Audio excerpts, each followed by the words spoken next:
अस्सलाम वालेकुम dear students, उम्मीद है आप सब खैरियत से होंगे। और जितने भी नए स्टूडेंट मेरे चैनल पे आए हैं तो वो चैनल को सब्सक्राइब कर लें। आज हमने लेक्चर नंबर 3 को डिस्कस करना है,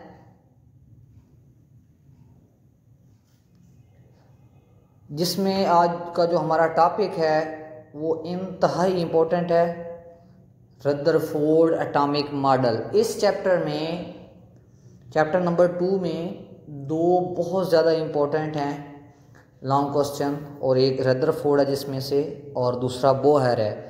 तो रदरफोर्ड एटॉमिक मॉडल जो है वो आज हम डिस्कस करने लगे हैं। In order to determine the structure of atom, Rutherford carried out an experiment in year 1911 में एटॉमिक स्ट्रक्चर को मालूम करने के लिए रदरफोर्ड ने क्या किया, एक एक्सपेरिमेंट किया।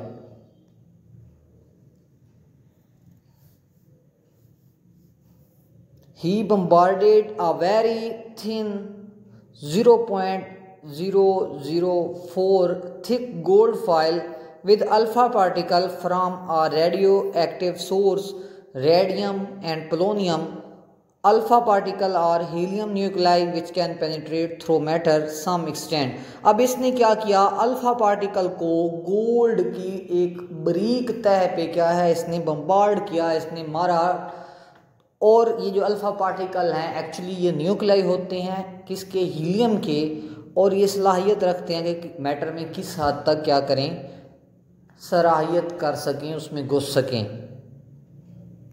तो ये इसने क्या किया, एक्सपेरिमेंट किया, और फिर इसने देखा कहाँ इसको। Rutherford observe the effects of alpha particles on a photographic plate और a screen coated with zinc sulphide. अब ये बात को आप देखें कि रदरफोर्ड ने ये जो ऑब्ज़र्व किया इस इफ़ेक्ट को, वो उसने एक फ़ोटोग्राफिक प्लेट लगाई जो जिसकी स्क्रीन क्या थी, जिंक सल्फाइड के साथ कोटेड थी। ही प्रूव डैट, और उसने ये प्रूव किया, the plum pudding model of the atom was not correct. उसने कहा कि प्लम पडिंग जो मॉडल है वो एटम का बिल्कुल गलत है, कि एक पॉजिटिव मटेरियल है और उसके अंदर क्या है, टीनी नेगेटिव क्या है, धंसे हुए हैं। तो ये मॉडल जो था इसने प्रूव कर दिया कि ये वो गलत है, ऐसा हरगिज़ नहीं है। तो इसकी हम ऑब्जर्वेशन देख रहे हैं कि ऑब्जर्वेशन क्या है, रदरफोर्ड की ऑब्जर्वेशन। ये इंतहाई इंपॉर्टेंट शॉर्ट क्वेश्चन है, right the observation of Rutherford. तो ये दो ही ऑब्जर्वेशन है इसकी, इसको आपने अच्छे से याद करना है। ये लॉन्ग क्वेश्चन तो इम्पोर्टेंट है ही है, उसके साथ ये शॉर्ट क्वेश्चन बहुत बार पूछा गया है बोर्ड में। Observation made by Rutherford were as follows, कि रदरफोर्ड ने कौन सी ऑब्जर्वेशन दी उसको हम देखते हैं, दर्ज झैल हैं, हम देख रहे हैं। नंबर 1 हमारे पास उसने ये कहा, ये देखा कि most of the alpha particles passed through the gold foil undeflected. इसकी ये पहली ऑब्जर्वेशन है कि ज़्यादातर जो अल्फा पार्टिकल थे वो किसी डिफ्लेक्शन होने के बगैर क्या हुआ, वो उसमें से गुजर गए।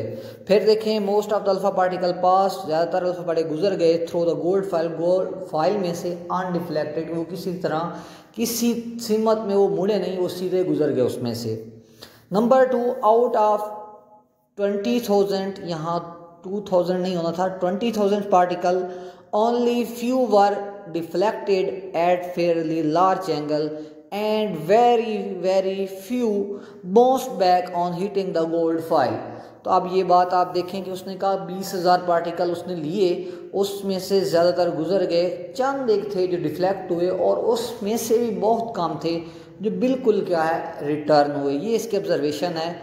आप ये स्ट्रक्चर देखें, यहाँ क्लियर हो जाएगा।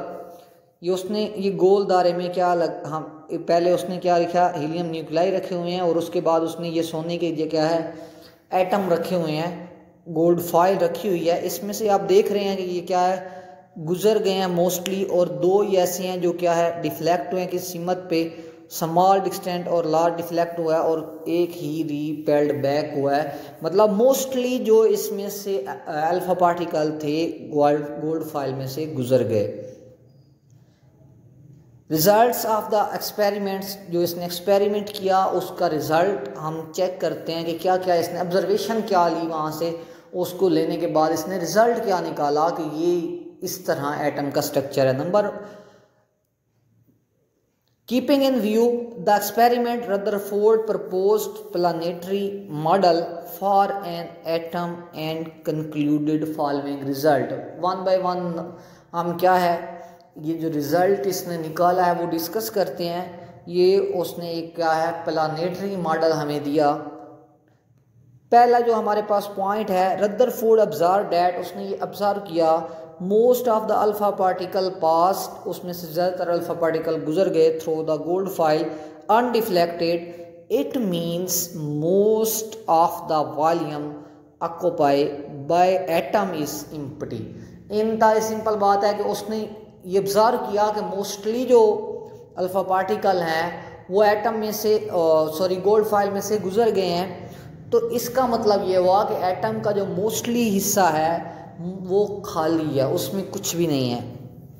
नंबर 2 क्या है हमारे पास, the deflection of a few particle prove that there is a centre of positive charge in atom which is called nucleus of an atom. ये सवाल भी आ सकता है कि न्यूक्लियस किसने एटम में डिस्कवर किया, तो रदरफोर्ड आप कह सकते हैं। और ये बात को गौर समझें कि चंद एक पार्टिकल ये वापस जो मुड़ना था या डिफ्लेक्ट होना था ये शो करता था कि इसके सेंटर में कुछ क्या है पॉजिटिव है, कोई चीज़ है जिसको उसने क्या है न्यूक्लियस का नाम दिया, क्योंकि हीलियम न्यूक्लियाई टकराए थे और आगे क्या था वो पॉजिटिव था न्यूक्लियस, इसलिए ये डिफ्लेक्ट हुआ। अगर नेगेटिव होता तो वो क्या है अब्जॉर्ब कर लेता, उसको चिमट जाता। Number 3, the complete rebounds of a few particle shows that the nucleus is very dense and hard. और जो ये कंप्लीट जो मुकम्मल तौर पे वापस आए हैं वो ये शो कर रहे हैं कि ये जो न्यूक्लियस है तो छोटा कम है पूरे एटम के बराबर, लेकिन ये हार्ड है और डेंस है, भारी है और सख्त है, इसलिए इसने उनको क्या है हीलियम न्यूक्लियाई को वापस भेज दिया। Number 4, since a few particle were deflected it show that size of the nucleus is very small as compare to the volume of an atom. तो चंद एक के वापस आने का ये भी मतलब था कि जो न्यूक्लियस है वो छोटा है, उसका साइज कम है होल एटम के कंपेयर अगर करें तो एटम बड़ा होता है और न्यूक्लियस इंतहाई उसमें क्या है छोटा होता है। ये नंबर 4 इसकी क्या है रिजल्ट है इसके एक्सपेरिमेंट का जो इसने पॉइंट्स बनाए हैं। नंबर 5 हमारे पास है the electrons revolve around the nucleus. ये भी इसने कहा कि इलेक्ट्रॉन कोई अंदर नहीं होते एटम के, ये उसके न्यूक्लियस के अंदर नहीं होते, ये न्यूक्लियस के गिर्द क्या है गर्दिश करते हैं, रिवॉल्व करते हैं, घूमते हैं। तो ये भी इसका एक पॉइंट था कि इलेक्ट्रॉन क्या करते हैं न्यूक्लियस के बैर एटम में गर्दिश कर रहे होते हैं। नंबर 6 हमारे पास है an atom as a whole is neutral. Overall atom क्या होता है न्यूट्रल होता है। Therefore the number of electrons in an atom is equal to the number of protons. अब ये इसका छठा पॉइंट है कि जो ओवरऑल एटम होता है उस पर कोई चार्ज नहीं होता, वो न्यूट्रल होता है, क्योंकि नंबर ऑफ इलेक्ट्रॉन्स और नंबर ऑफ प्रोटॉन जो एटम में हैं वो बराबर होते हैं, वो इक्वल होते हैं। 7 पॉइंट है इसका जो लास्ट पॉइंट है except electron all other fundamental particles that lie within a nucleus of atom are called nucleons। अब याद रखें कि 92 क्या है सब एटॉमिक पार्टिकल हैं और सिर्फ एक इलेक्ट्रॉन है जो क्या है न्यूक्लियस के गिर्द रिवॉल्व करता है। बाकी सारे के सारे न्यूट्रॉन हो गया, पॉजिट्रिनो, एंटी पॉजिट्रिनो और प्रोटॉन, ये सारे क्या हैं न्यूक्लियस के अंदर हैं, जिनको हम न्यूक्लियॉन्स का नाम देते हैं। Defect in Rutherford atomic model, इसके कुछ डिफेक्ट थे जिसकी वजह से फिर नेक्स्ट मॉडल आया बोहर एटॉमिक मॉडल। तो वो डिफेक्ट आज हम क्या है यहाँ वो भी डिस्कस करते हैं। ये भी शॉर्ट क्वेश्चन जो बोर्ड के हवाले से है, बहुत ज़्यादा इम्पोर्टेंट है। Defects in Rutherford atomic model. Rutherford experiment proved that the plum pudding model of an atom was not correct, yet it had following if defects। हाँ, इसने ये तो साबित कर दिया कि प्लम पुडिंग मॉडल जो है एटम का सही नहीं है, ताहम इसमें कुछ खामियां हैं, कुछ इसके डिफेक्ट्स हैं, ड्रॉबैक्स हैं इसके कुछ, तो वो हम डिस्कस करते हैं। Number 1, according to classical theory of radiation, electron being the charge particle should release और emit energy continuously and they should ultimately fall into the nucleus. ये नंबर 1 इसका ये था कि इसकी जो थ्योरी थी वो क्लासिकल थ्योरी थी। उसके मुताबिक तो इलेक्ट्रॉन एक रेडिएशन है, वो एनर्जी खारिज करता रहता है, और अगर वो मुसलसल एनर्जी खारिज करता रहे उसको तो फिर न्यूक्लियस में गिर जाना चाहिए। ये इसका पहला डिफेक्ट है। दूसरा है, if the electron emit energy continuously, अगर वो कंटिन्यूस एनर्जी खारिज करता they should form a continuous spectrum, but in fact line spectrum was observe. तो वो क्या है, एक स्पेक्ट्रम हमें कंटिन्यूस स्पेक्ट्रम देता, लेकिन जो ऑब्जर्व हो रहा था एटम की रेडिएशन से वो कौन सा था, वो लाइन स्पेक्ट्रम था। तो ये 2 डिफेक्ट थे जिनको ये एक्सप्लेन नहीं कर सका। बहरहाल इसका जो मॉडल है वो एटम के स्ट्रक्चर के बारे में इंतहाई इम्पोर्टेंट है।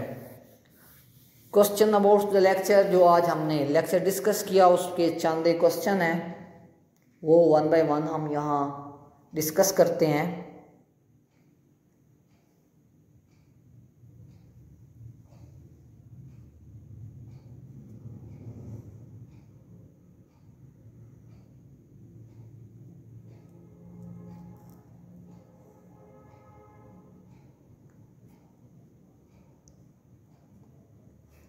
जो हमारे पास क्वेश्चन नंबर 1 है, right the observations of Rutherford atomic model, कि रदरफोर्ड एटॉमिक मॉडल की ऑब्जर्वेशन राइट करें। या अभी हमने पढ़ा है कि इसने ऑब्जर्व किया कि मोस्टली क्या है, उसमें पार्टिकल उसमें से गुजर गए, जिसकी वजह से जो एटम है वो मोस्टली जो हिस्सा है उसका क्या है, खाली है, और चंद एक उसमें से थे जो क्या है, रिबॉन्स हुए, जिससे ये है कि इसका कुछ सेंटर में पॉजिटिव चीज़ है। नंबर 2 हमारे पास right defects in Rutherford atomic model, के उसके डिफेक्ट्स क्या हैं, ये भी अभी हमने डिस्कस किए हैं कि ये क्लासिकल थ्योरी की बुनियाद पे था, और उसके मुताबिक तो इलेक्ट्रॉन कंटिन्यूस एनर्जी खारिज करता है। अगर कंटिन्यूस एनर्जी खारिज करता तो वो तो क्या न्यूक्लियस में गिर जाता और एटम ख़त्म हो जाता। फिर उस दूसरी बात ये थी कि वो लाइन स्पेक्ट्रम दे रहा था, हालांकि उसको कौन सा स्पेक्ट्रम देना चाहिए था, कंटिन्यूस। क्वेश्चन नंबर 3 है, right the results of Rutherford experiment. ये लॉन्ग क्वेश्चन के तौर पे भी आता है, बहुत बार आ चुका है कि इसके सारे जो रिजल्ट हैं, 7 रिजल्ट हैं, वो 1 बाय 1 आपने डिस्कस करने हैं। एक बार फिर देख लें, ये 3 क्वेश्चन हैं, इनको अच्छे से देख लें, अच्छे से याद कर लें, ये हमने पहले भी डिस्कस कर दिए हैं। Thank you so much for watching this lecture. Kindly subscribe my channel and share with your friends. अल्लाह हाफिज़।